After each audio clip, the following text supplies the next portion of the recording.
তিনি বাংলাদেশের অভিযোজিত সন্তান নাবিলা ক্রিকেটার নাবিলা এফসি তিনি পরিচালক সাইমন আহমেদ তিনাকে মঞ্চে আসার মহাবাদ জানাচ্ছি। এর সঙ্গে বলে এগিয়ে রয়েছে barrister Suman football academy Tamim দলীয় পরিদর্শক ব্যারিস্টার সুমন মাননীয় এমপি মহোদয় সেখানে বলতে আছেন যে অত্যন্ত দুরন্ত ব্যক্তি এই জেলের সুব্রত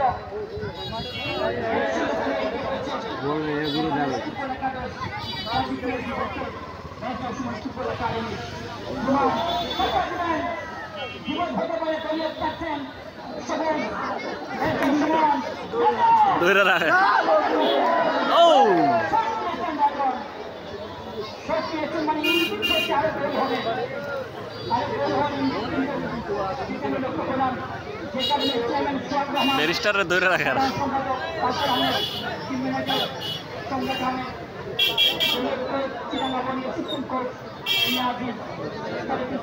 সার্বক্ষণিক মনিটরিং করছেন যে টিম কেমন করছে। বিশাল কর্মকার মধ্যমাঠ থেকে হজরত তাকে দিলেন দেখে নিচ্ছেন, সাকিবকে বাড়ি দিয়েছেন। সাকিব ইমরান আজকে দলের সাথে নেই, তারা সিনিয়র ডিভিশন ফুটবল লিগে খেলছেন এবং তারা ইমরানের দলকে লাগাতে